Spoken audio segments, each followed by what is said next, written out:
Hello and welcome to the Holy Hour, the bi-weekly all-cure podcast. Thanks for tuning in. I'm Gavin, and I hope you're doing well on this lovely September morning or afternoon or evening, whenever you're tuning in. And man, has it been a wild ride this week in the Cure world. So this is all being added in at the 0 hour. It's 11:17, Friday night. Friday the 13th. I'm officially putting the plug into the Cure news right now so we can get this episode out to you guys. But Monday, 9/9, a few days back, the complete wiping clean of the Cure website happened, along with social media outlets. We woke up to a new Cure website with a new Cure logo, The Cure. The was in lowercase letters.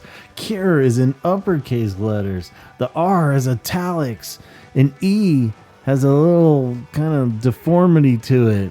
I heard it looks like a thumbs up or a middle finger. Either way, I think it looks pretty damn cool. My only complaint would be that the Cure font from the tour actually looks maybe slightly cooler. But somehow they still find a way to work them both together for the album art. That would be cool. You know, more like the tour shirt had on both, I think, on there. So hopefully, but you know, the main consensus around the Cure world seems to be that not so much a big deal. It's a cool font, but what does this mean? And since the Cure doesn't really swap out their shit on a dime very often as far as fonts and new looks on web pages, it can only mean one thing. Big news is coming. Yes, we did get the ... and then after all. So of course that means that something is stewing in the Cure community. So yeah, the only thing that could do with the website is sign up for the mailing list. You can't even really look around on anything. So all you can do at this point is admire the new logo and sign up. So, and maybe you guys can check with me for this, for being an idiot, but maybe you're in the same boat. I don't know. But there's no way that they're like cleaning slate everybody's email addresses every time they ask us to do these big push sign up mailing lists, right? But I don't know. Because I remember doing the same thing, right? Just in the 2023 North American Fiasco tour started with a sign up. So, if you're like me, you've probably signed up for this mailing list about 40 times by now, and we're clogging up the whole damn system with like 50 of our email addresses in there.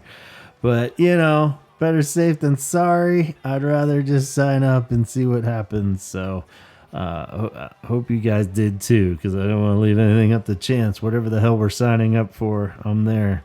So we sign up, we look at the web page, we refreshed it all day Monday probably, and yeah, nothing happened. In addition to that, we did get Eden, Simon's boy, road crew beast, awesome human, and he posted the first line of the song Alone on his social media accounts.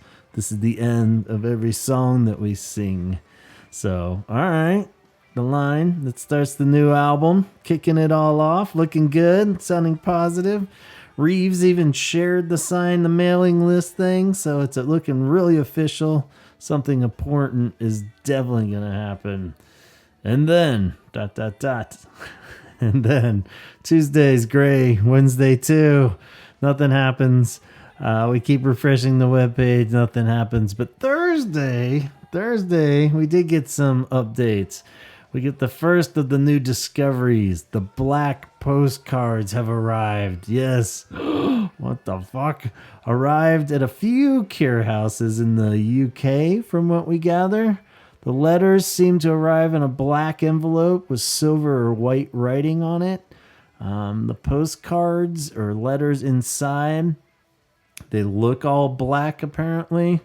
I of course did not get one, like many of you, so don't feel bad. The first glance, it looks like the letters, you can't even see it because it's all black, right? But it's tiny, scattered, embossed letters, the way, you know, the on the tour shirts and everything for Songs of a Lost World, they're kind of huge spaces in between the letters, and it's all kind of scattered about.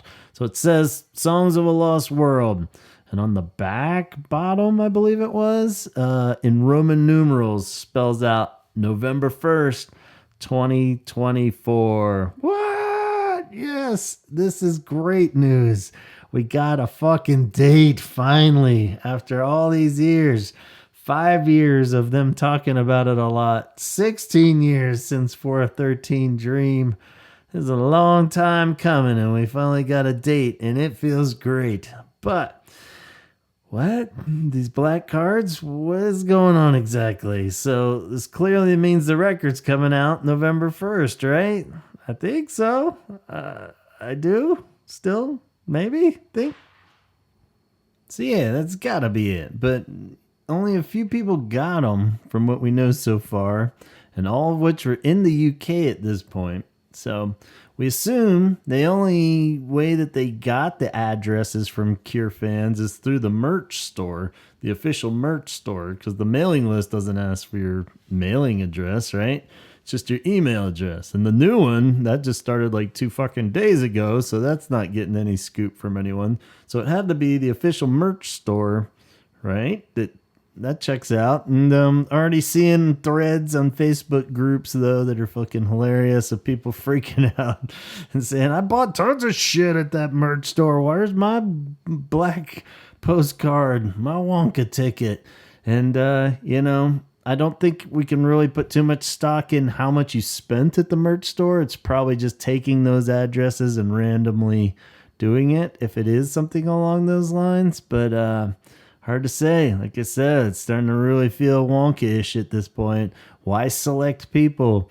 And can we 100% lock down that Songs of a Lost World with November 1st means the fucking album? Or does it mean something different?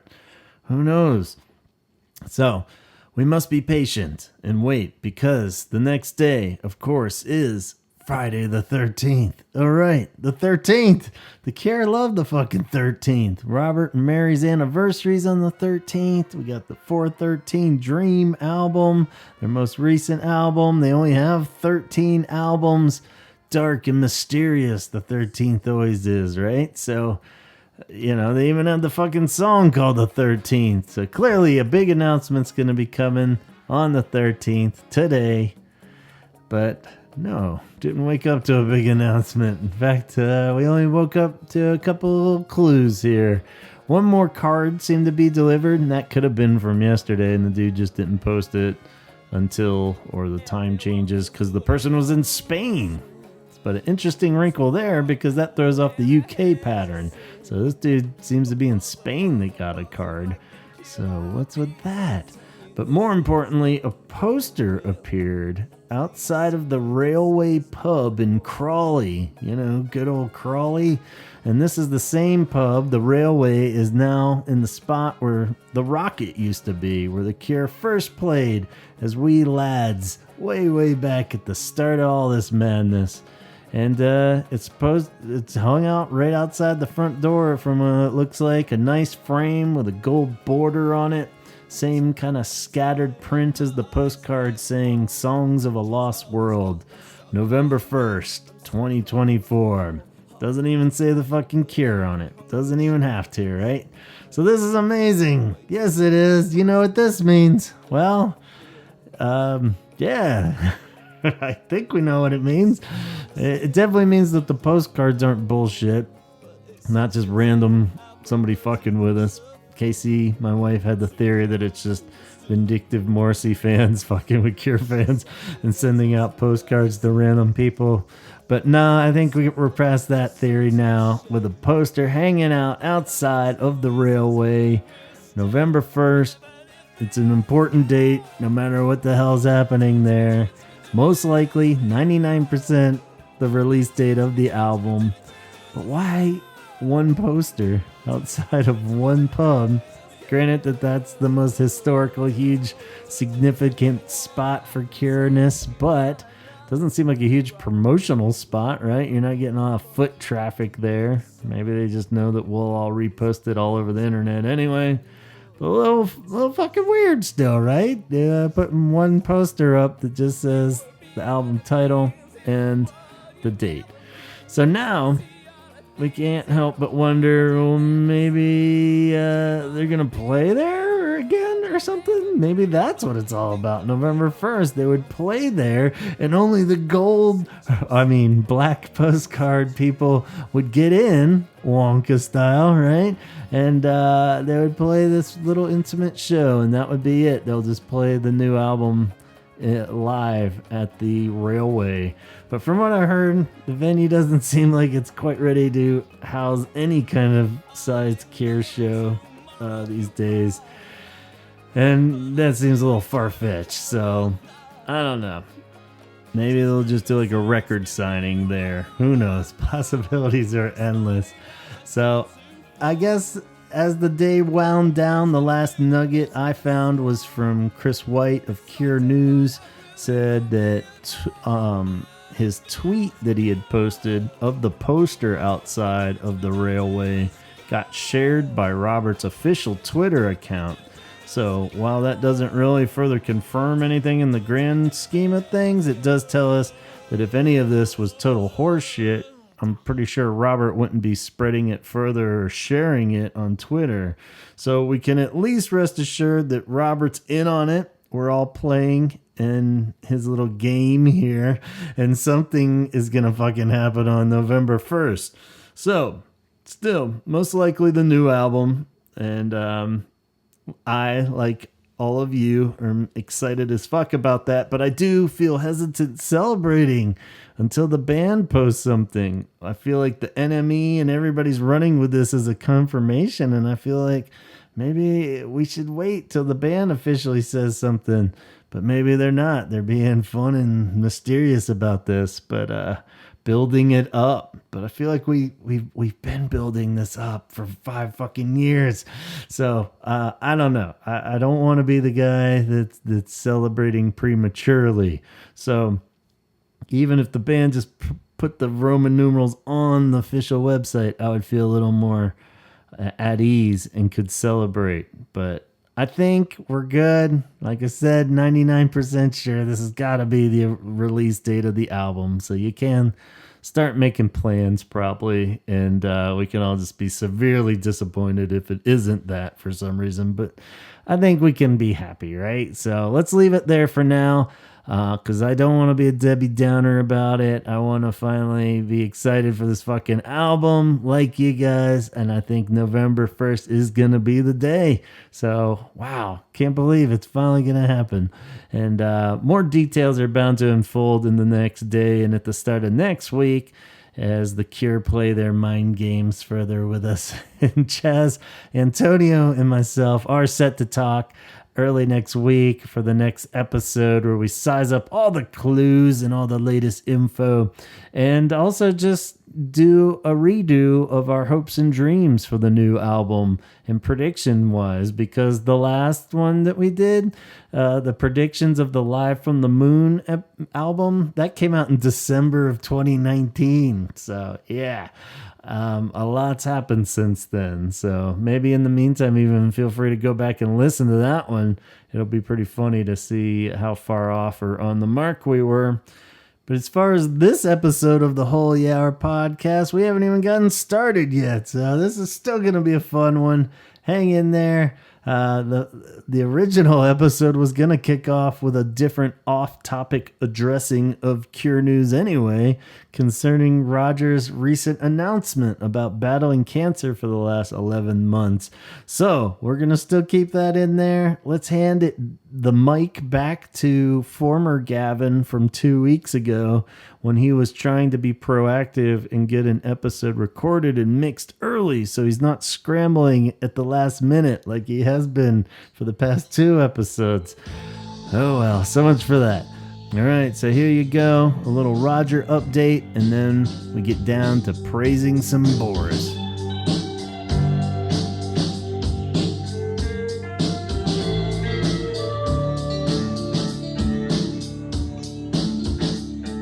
We have a wonderful show for you guys today. We are going to do a profile episode on the one and only drummer Boris Williams. But before we dive into that, I do want to kick off this episode with a response to Roger O'Donnell's post on September 1st, basically giving us the full background on what he's been going through for the full year, pretty much, and the health problems that sidelined him from the South American portion of the tour last year. He disclosed in September last year he was diagnosed with a rare and aggressive form of lymphoma and has since gone through 11 months of treatment. Anyone out there that's had to battle cancer or has had family or friends go through this or something similar knows just how grueling and terrifying it is. But thankfully, Roger has said that the prognosis is now looking amazing and he's doing fine. The mad axe murderer kicked on the door and we didn't answer, was his direct quote. And thank God, don't answer that fucking door. So we couldn't be happier for him, and this was a really wonderful post to see that he was doing well, because prior to this, we didn't really have many details on what was up. The statement about missing the tour, I believe it only said like health issues or something like that. And then a much later post, we were able to dig out the word treatments, which didn't sound good. And I think a lot of us in the back of our heads had the bad feeling it was something like this, but maybe not quite this severe. But yeah, rare, aggressive, and lymphoma are all words you definitely don't want to hear in a doctor's office. So the fact that he's responding well to his treatments is great news and a huge sigh of relief for all. But just wanted to state on behalf of the other fellas and myself here at the Holy Hour Podcast, we will continue keep our fingers crossed for him and continue to wish Roger success in his continued recovery. Perhaps it was all planned out this way, but it doesn't seem like he's missing too much cure action, at least in 2024. So that's good news. And, you know, of course, for selfish reasons, this does perhaps fill in some of the confusion on the album and its delayed release, although it was speculated to come out way before September of last year. But I could see them not wanting to drop the first new album in 16 years right in the middle of when Roger's battling for his life, especially a mega gloomy death-themed album. So I will gladly retract 80% of my bitching and moaning about the album's delayed release. And maybe with this good news and prognosis, it won't be too much longer of a wait now, so we'll see. But bottom line is, we are so glad that he's doing better and got such a great medical attention and help through his doctors in dodging this awful bullet. So keep resting up, Roger. Way to keep fighting, and we are all wishing you the best. However, today's episode is not entirely about Roger, although he does have a few cameos in the story prior to his grand entrance to the Cure. Today we are in fact doing a profile episode on none other than Boris Peter Bransby Williams, drummer for the Cure, 1984 to 1994.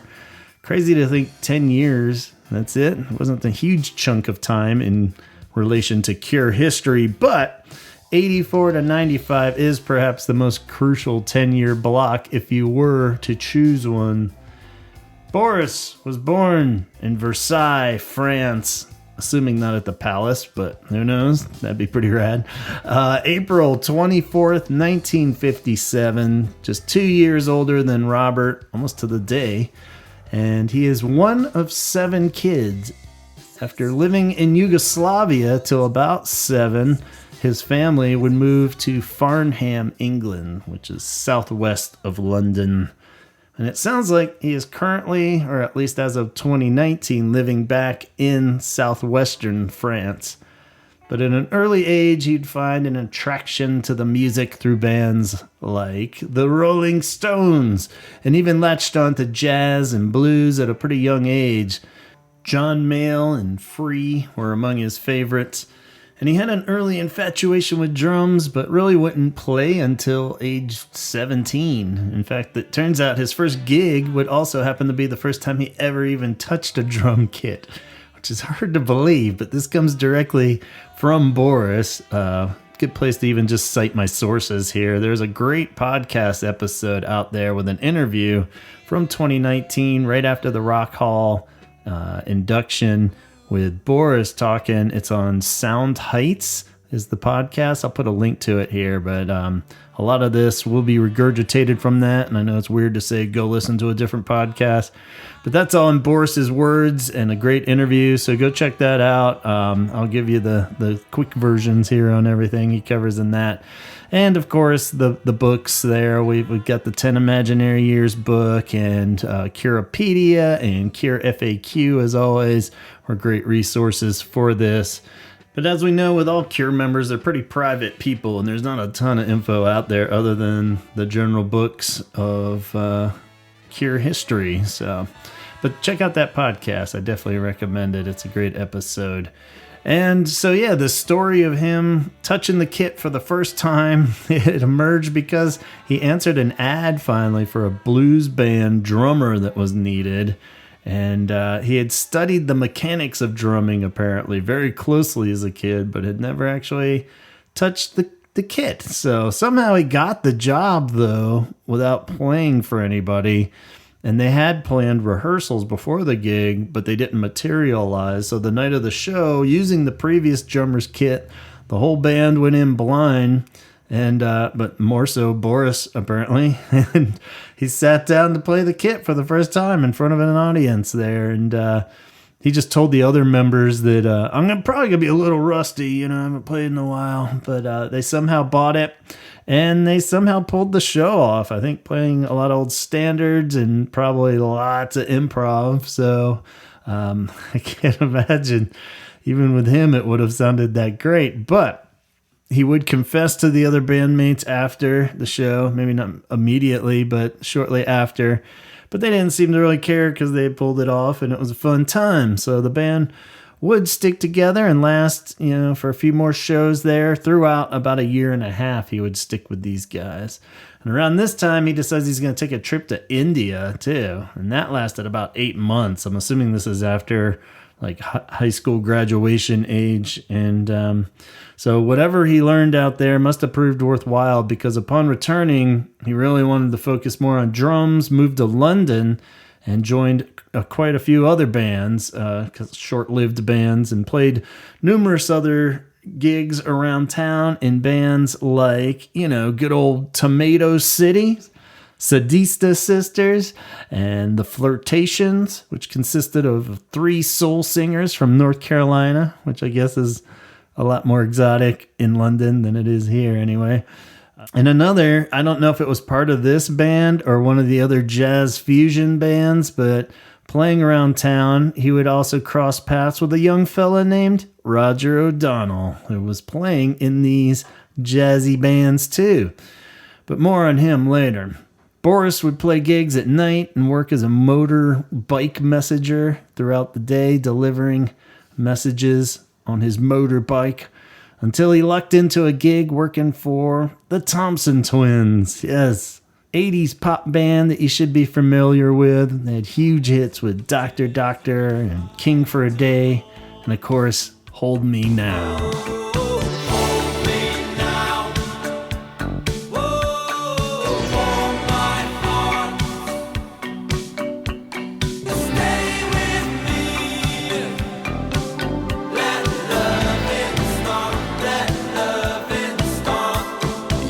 Surprisingly, though, I always assumed he was around for that era. Those songs wouldn't show up until later, till after 1984, actually, and that's when Boris had already left the Thompson Twins. So sadly, he didn't get to play on their best stuff, but he is credited on the album Quick Step and Sidekick. I think that's like their second or third album, which featured at least Love on Your Side and Lies, which are decent. Good enough to make Thompson Twins' greatest hits. But and If You Were Here was also on that one, which is a really cool song that was on the 16 Candles soundtrack. But due to the band's heavy use of programmed beats and synths, he didn't really play much, definitely not in the studio tracks. So he was mostly just doing cymbals and snare overdubs to make it sound slightly more human and bring them to life a bit more, and adding percussion. He'd see most of his action with the Thompson Twins as their touring drummer. And although he still had to play second hand to the pre-recorded tape machines, he Had to use these old giant synth drums too, these pads that weren't pads even in the early stages. They were more like these giant plastic squares that you might be familiar from old videos of. And he said they were pretty terrible in the sense that you would hit them, and no matter how hard you would hit it, it wouldn't vary in the sound. So there was no real way of putting feeling into them. So you would just schwack it, and it's going to be the pre-recorded sound no matter how hard you hit it. And of course it would be pretty rough on your arms too, because you're schwacking this giant plastic thing that wouldn't give. Anyway, so somewhere around this time, he also did a tour with Kim Wilde, who you might remember from her Kids in America day. So he was her touring drummer.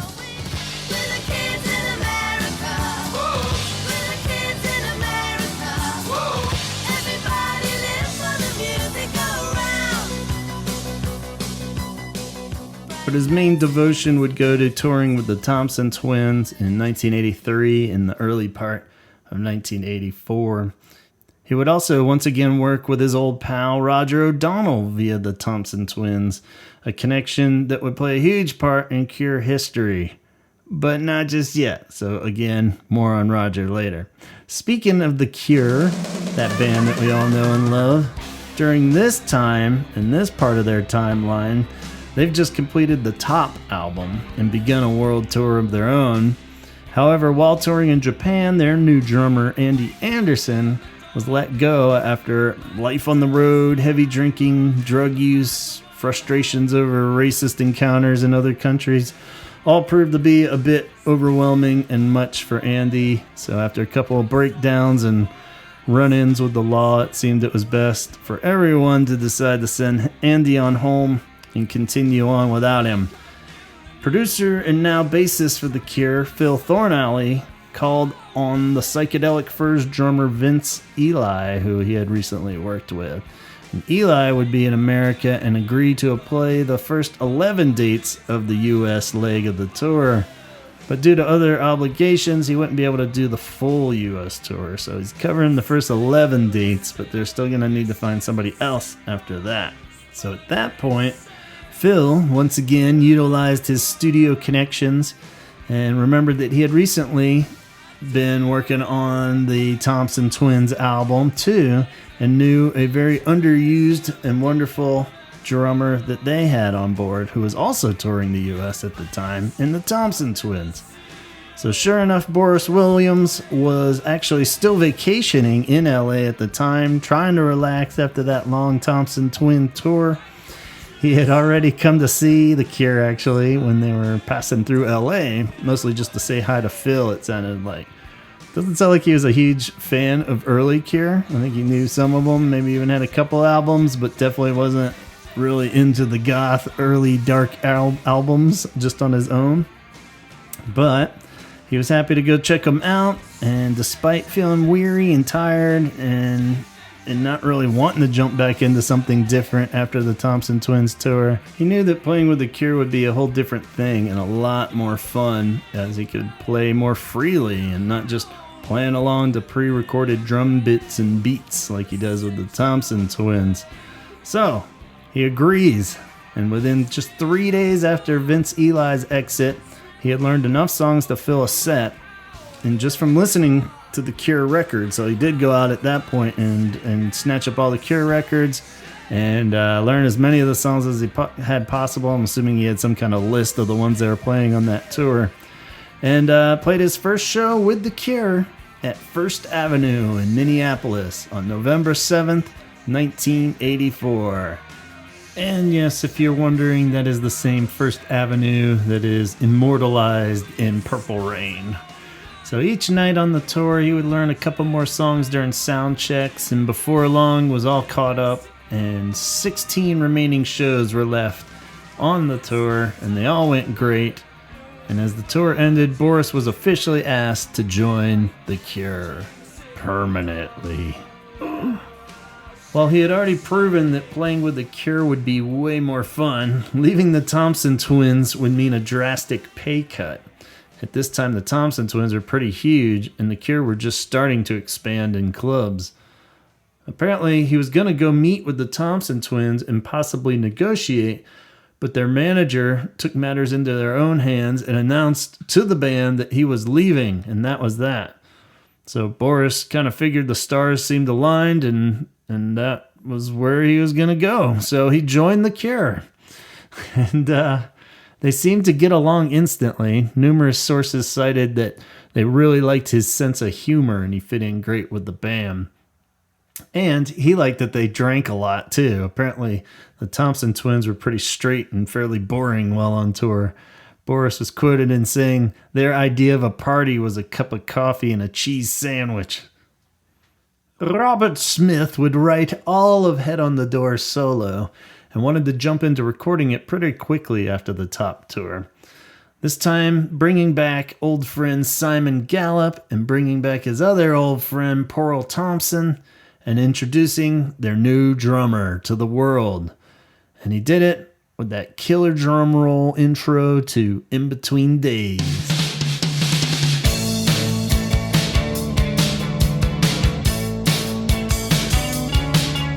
The Cure's golden age had just begun.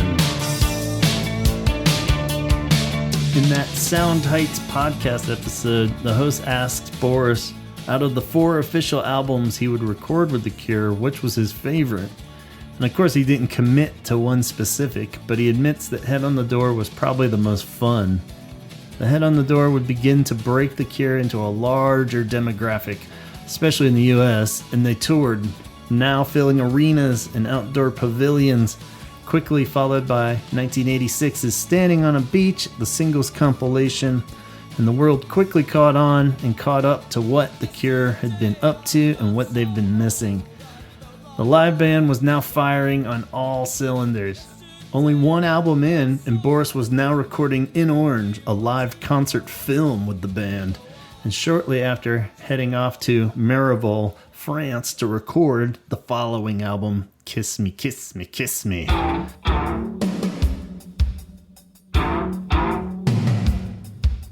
With co-producer Dave Allen also now finding his stride with the band, they would get more elaborate with the drum sounds for Kiss Me, Kiss Me, setting up that now famous 3 different rooms with 3 different kits to give a wide variety of sounds to the album and its many, many, many songs. By Kiss Me, Kiss Me, Kiss Me, the full band, including Boris, were also contributing demos for the album. It's not as clear on which songs were whose and what exactly, but Snake Pit and If Only Tonight We Could Sleep got mentioned as being rough ideas that he had messed around with originally with Porl and that they had come up with as demos. Not sure if all his demos were more collaborations or just some were straight up drum beats, so hard to say. Boris would also say that this album was a bit more grueling since they had so many songs for it, recording over 30 songs for Kiss Me. And since most would gradually be built up, the drums and bass had to be pretty tight for all of them, as they were recorded with the intention of being possible keepers.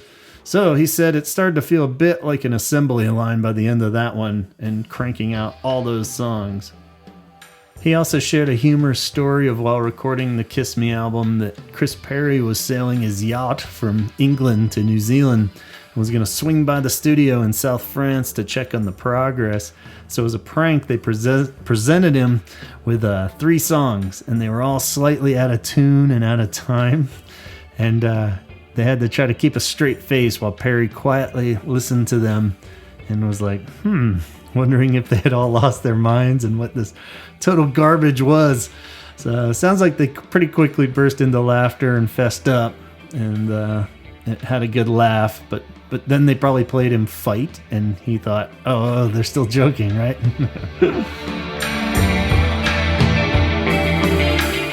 By the time of the Kissing tour in 1987, Lowell was clearly not cutting it anymore, so it would be Boris that would recommend his old pal Roger O'Donnell for the backup keyboardist position, just to have someone extra there to, fill out the sounds a little bit. So this would continue and prove to be a very good idea, leading into Disintegration. At this time, Boris was living in Brushford Barton, a country house in Devon, England. In 1988, the band would use his house here for the early Disintegration demo sessions.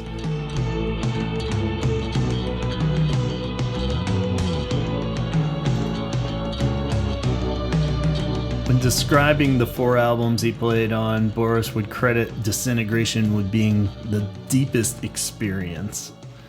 And Chris Perry and the label execs never really put a ton of expectations or pressures on the band while recording this mega follow-up to Kiss Me, Kiss Me. The band did that on their own. Their momentum was like a runaway train at this point, and they knew that Disintegration was going to have to be bigger and more grand than anything that came before it. And of course, it fucking nailed all those right out of the park and delivered. Every song has a stellar drum track as the foundation on Disintegration.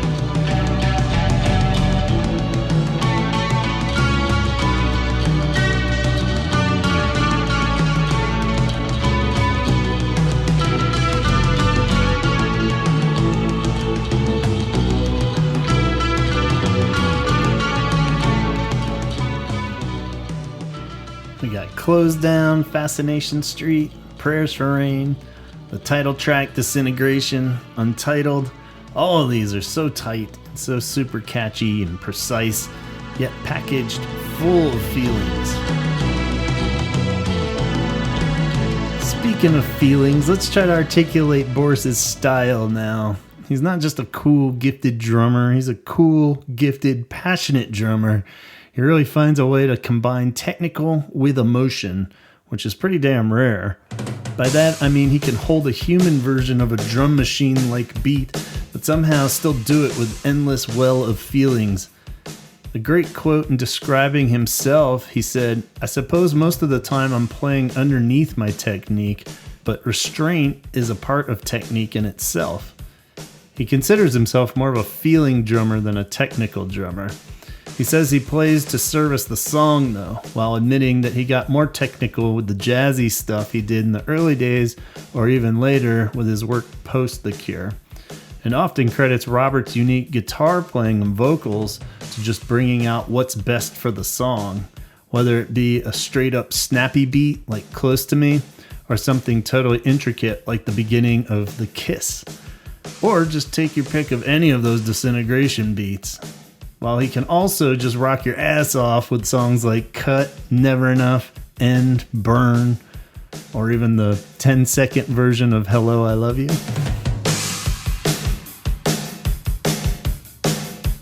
It's cool because you'll hear old Cure bootlegs or live recordings, and the tempos do vary with Boris.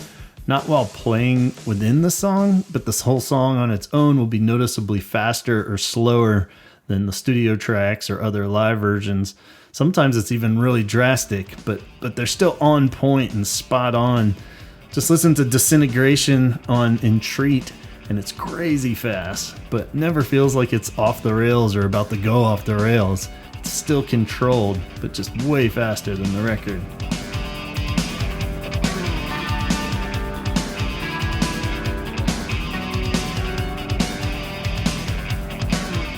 Kind of miss that variety and spontaneity in live Cure songs. Not sure how calculated those moments were at the time, or if he was just caught up in the energy of the moment. Nowadays, with the click track and all, it keeps everything super consistent. And I do get the importance and all that too, especially as they get older and have bigger production value of the shows. So shit's got to be, tight and to a T and everything calculated out. So I understand. But there is something sweet about just hearing them cut loose from time to time. Like if they had all just picked up their instruments right then and there in any old room and played, no frills.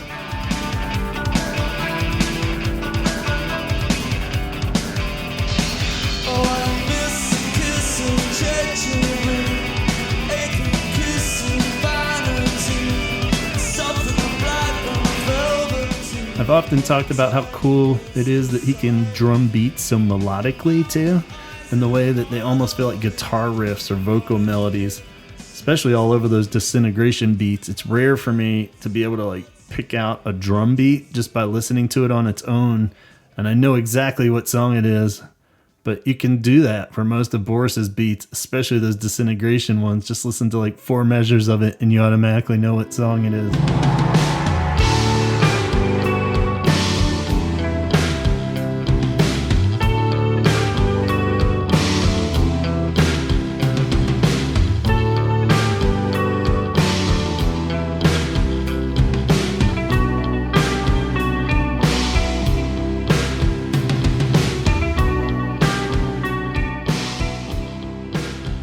He's also been praised for his ability to create full drum beats just out of rolls and fills on the toms, which is totally true. Like in the beginning of Kiss and like Push pretty much through the whole thing, or Burn, just great little tom rolls through the whole thing. And he's the only drummer I could compare his playing with to like the rhythms of an ocean, where it's just so hypnotic in a sense. Hopelessly drift in the eyes of the ghost again, down on my knees and my hands in the air again, pushing my face in the memory of you again, and I never know if it's real, never know how I wanted to feel, never quite said. But sadly, all good things must come to an end. Boris's final album with The Cure would prove to be Wish in 1992. Perhaps his most complex drumming with The Cure was on Wish, but the whole band had evolved so much by that point, it's hard to even imagine what the hell that lineup could have done beyond Wish. So it served as a pretty natural stopping point, I feel like, for the golden age anyway. The final show, June 13th, 1993, in Finsbury Park, at the benefit concert of London's XFM radio station. I believe Great Expectations was titled on there somewhere too. You can find bootlegs of this pretty easily, and a pretty amazing show that I'm sure some of you guys were even at. I believe Robert was wearing his full flannel at that point, going all 90s rock on us. But an epic finale for an epic drummer.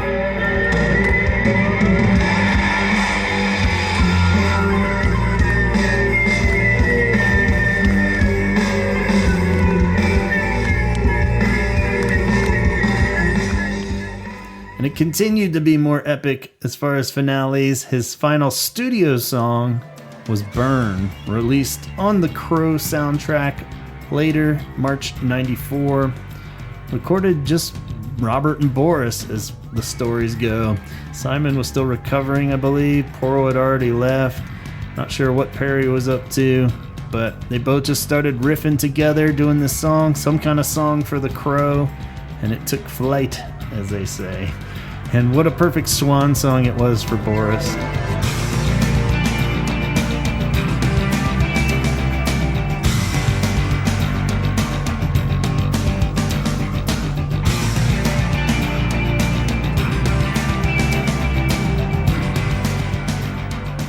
So his final stats, he had 4 pretty much flawless studio albums with Head on the Door, Kiss Me, Disintegration, and Wish.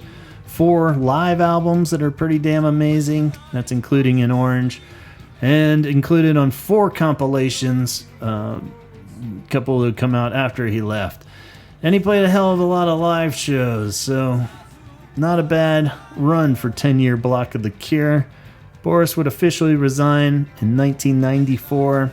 His departure always seemed like it was on pretty good terms, even though I'm sure Robert was heartbroken to not only lose such an amazing drummer, but a really good friend. Even though, they're still friends, but a friend that would be in the band. And can only imagine he just wanted a quieter life from what it sounds like, and just to slow down the pace from the Cure world. Porro had already left. Simon was pretty worn down still. Fucking Lowell was suing him in court, so I can see how Boris might feel it's best just to bow out now while they're all still doing good and friends before they end up hating each other and music in general. So, but when asked why, even in that podcast or other interviews, he couldn't really say why. He just knew it was time, and said that he was happy with all the music that they had created in, the direction that they were going in as a band even. He just said he told Robert, "I want to learn the tablas, man." Half jokingly, but he did. He left and he learned the tablas. So, says the only times that he misses the Cure or playing with the Cure is when he watches them play live. He's been to a few live shows since, and it seems like he's cool with Jason and everything. He just can't help but feel, I should be up there, as you would watching your old band playing songs that you played. And but he said otherwise, when he's not watching them, doesn't miss it at all.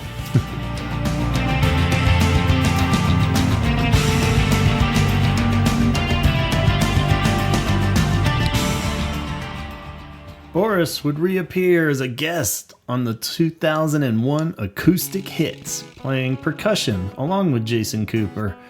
And it was great seeing him on there on those recordings. If you didn't hear the big news of the summer, Acoustic Hits is now available on all streaming platforms.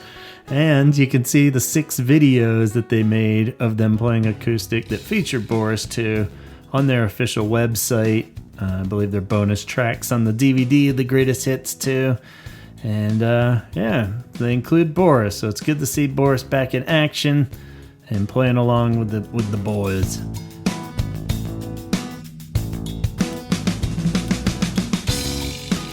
In 2019, Boris Williams was inducted to the Rock and Roll Hall of Fame as a member of The Cure. Said the experience was surreal and was pretty stressed about it, and had to make sure that Robert and Simon were definitely going because he didn't want to go to it and only be up there with past members. Said that it was better than he expected though, and had a great time, and all the usual stories how even past members are all part of The Cure as a family, a very family-like event, and it was great seeing everyone again. But it feels good. Are you happy? Yeah, I'm happy. But it feels pretty weird to me. Well, hopefully that weirdness will subside. You're going to start to feel the warmth of the crowd yelling at you, and then you'll realize that this means a lot to us. Well, that's what One of the funnest parts of doing these profile episodes, for me anyway, is checking out the other projects that these artists have done beyond The Cure, before, during, or after. And Boris is no exception. He has a few really cool ones that you may or may not be aware of. So let's run through some other projects that Boris worked on. This first batch is while he was still in The Cure.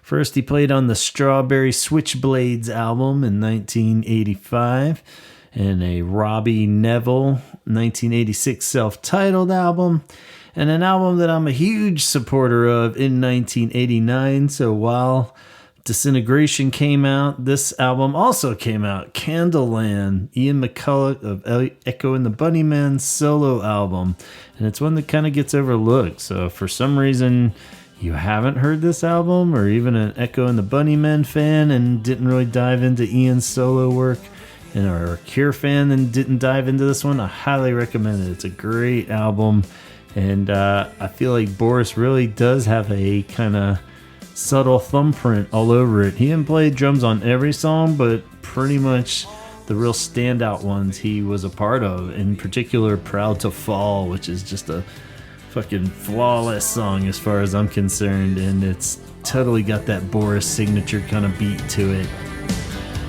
Start to finish, I was hard to fall, and I felt so deep within it, I got lost inside it all. And apparently he became pretty friendly with Ian throughout the process of this, and wasn't just some hired hand session musician, which is pretty cool and pretty interesting that he didn't try to pull him in for more work, really, but he's on this one album.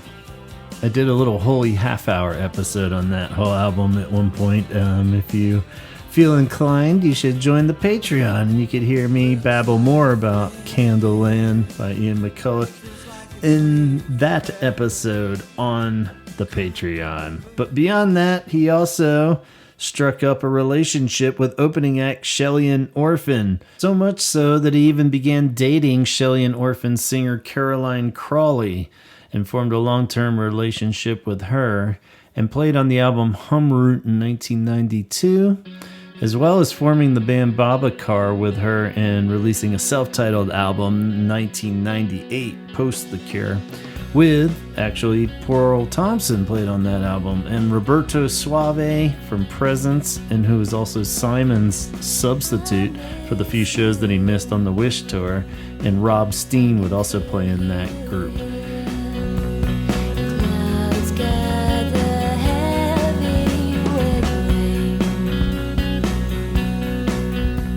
And then later in 2008 would put out another Shelly and Orphan album called We Have Everything We Need. And, sadly, Caroline passed away in 2016. It doesn't sound like she and Boris were still together at that point, but hard to tell with the specifics. And as with other Cure member profile episodes, I tend not to want to really dig into the relationship stuff too much because they are clearly private people. But I know a lot of you guys out there are big Shelly and Orphan fans, so maybe their timeline in history is fairly common knowledge. Nonetheless, I know for sure that he must have stayed on good terms with original Shelly and Orphan member Jamar Tale, because just recently, on July 26, 2024 to be exact, Vambrator put out a single, Sleep the Giant of Sleeps, the debut single from their upcoming Age of Loneliness album. It's a collaboration with Shelly and Orphan member Jim, as he calls him, Tale, and Boris. And in their words, they described this album as a magical, funky hybrid, a frisky cult on a journey to find a meaning in this age of loneliness. This is Vambrator, growing in the shade where the most interesting plants grow, an emotional being, a sensitive flower, the animal serenader, a rebellious beast.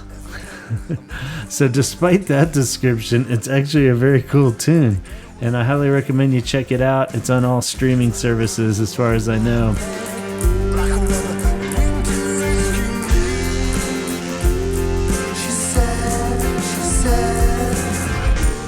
And look forward to that new album. I think it's coming out in November, they said. So, Vambrator, Sleep the Giant of Sleeps.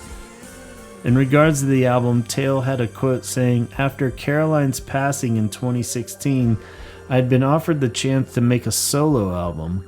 I had been writing off and on without a focus, and not having anyone to bounce off of was new to me. Boris is family, and we have played together with Shelly and Orphan live and in the studio on and off for years, so it felt very natural for us to work on this together. I am extremely fortunate to have a drummer of his caliber pounding out the rhythms on this album." So very cool to have something new on the horizon with Boris's drumming. And as we wind this thing down in closing, Boris's drumming has always seemed very similar to his personality from what I can tell. He's super cool without seeming like he's trying too hard. Easy going, go with the flow kind of guy, no frills, but full of wonderful little details under the surface. In relation to his drumming to The Cure, he was crucial in the further opening of these possibilities of what the band could do. Andy opened the door, but Boris really took them into the whole new world, rhythmically giving Robert the freedom to write the type of songs that just were impossible with Lowell. Sorry, Lowell. But it really would have been cool to hear what Boris could have done in later Cure albums too, like Wild Mood Swings, all the way up to even the newest tracks that we've heard live for Songs of the Lost World. A Lost World. Boris will always be my, and probably most of you guys' favorite all-time Cure drummer. I have 0% issues with Jason. He was the perfect drummer to bring in after losing someone like Boris, and has done a superb job of keeping the Cure alive while adding a new dimension to the band and still nailing the back catalog for live shows. Boris has the advantage of being the drummer during their peak awesomeness, of course, so just like we'll never know what Boris would have done on the last 4 Cure albums, we can never imagine what Jason would have sounded like on Head on the Door through Wish. However, when dealing in reality, though, the head on the door through Wish era is the golden age. They're pretty damn flawless if you let yourself get swept up in the moment. And it's quite a strange coincidence that those string of albums are all Boris. So what do you say we wrap up now with a little bit of some fun facts, teen beat, tiger beat style of Cure facts on Boris. This first batch here is courtesy of curenews.net. This came out in issue 6 as of 1989, so disintegration era. These are some facts on Boris to further, get to know him. He had 2 cats and 1 dog at this time. He liked to drive his Land Rover and still had an infatuation with motorbikes. Hates getting up. I don't know if that means early or anytime, which I can totally agree with. His favorite food was stuffed vine leaves. He is currently vegan. That did come up. I wasn't quite sure where I was going to try to fit that in, but this seems like a good spot. So stuffed vine leaves. His favorite drink, though, is PBR, a fantastic beer. Antonio would agree with that, I believe. His favorite place was home.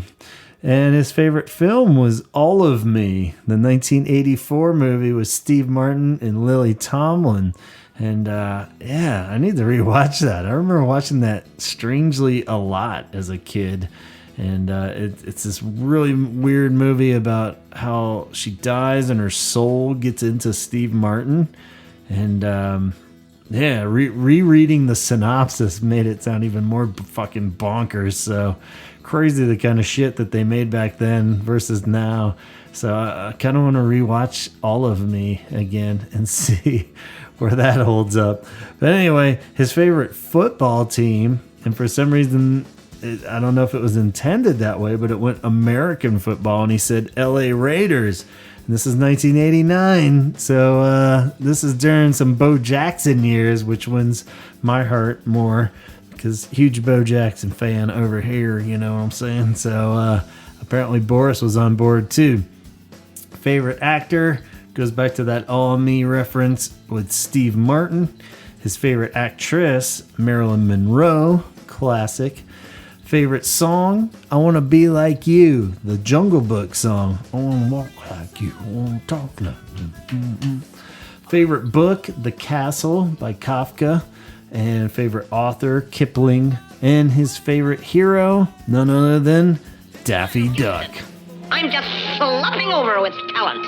I can sing. Left one, left.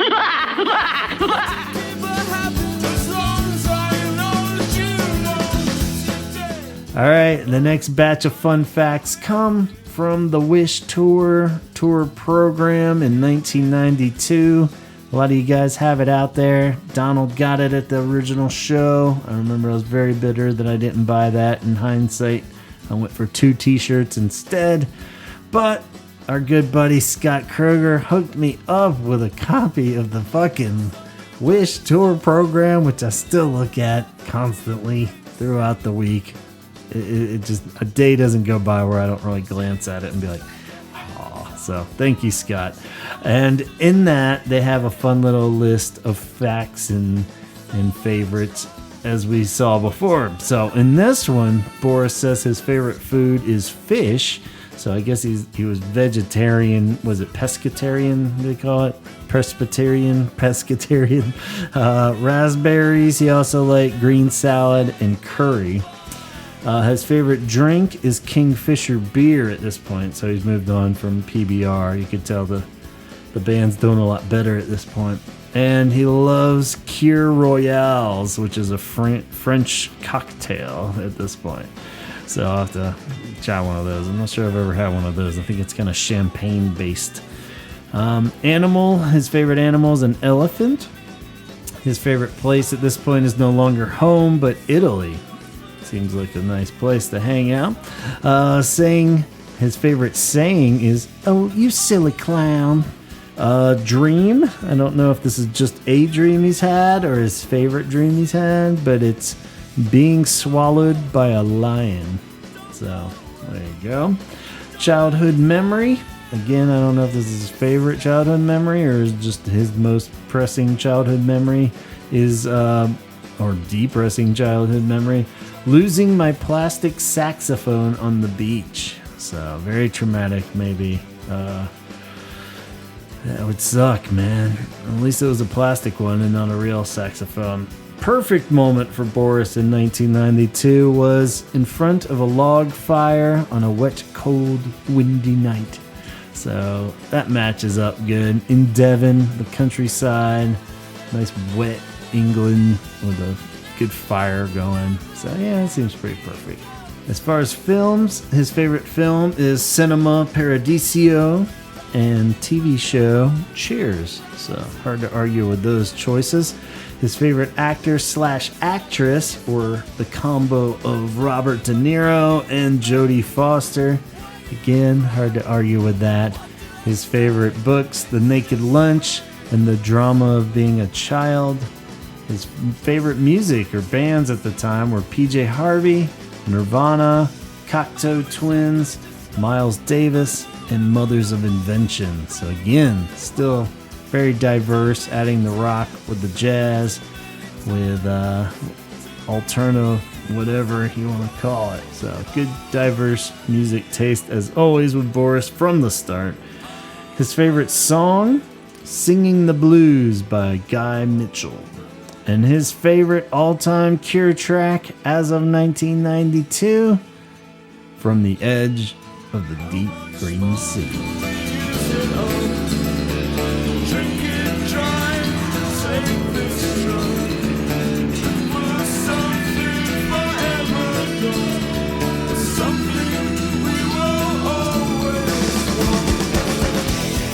So there you go. That's about everything I could scrounge up on Boris for you guys. I'm sure there's a lot more out there. Some little nuggets that even I would realize that I missed. But like I said, always just seems like a really cool, chill dude. Love his drum beats. Love his era and time frame in The Cure. I think a bit unfairly people compare Boris and Jason when it's really apples and oranges. And they're really comparing those golden age albums to the later Cure albums. And as far as drummers go, they're both fucking standout, amazing drummers, as you would expect, that only would be in The Cure anyway. So it's silly. Let's put that fucking war to bed because it's non-existent. Jason's even said what a big fan he is of Boris's work. And seems like Boris really has the utmost respect for Jason too. So, carrying the torch as far as I'm concerned. And but we can still have our favorites and our love. And like I said, a lot of these songs are burned into our soul so deeply, especially Head on the Door through Wish. And I can only give praise to Boris for that. And we'll wrap it up on that note. So let me know your thoughts and love and praise for Boris, or complaints. Maybe there's somebody out there that's like, I don't know, man. Seems like it was all downhill after Lowell stopped drumming. So I'm sure there's somebody out there. So let me know your thoughts. I'd love to hear from you. And we'll continue now to wrap this thing up with a big old shout out to our Patreon crew.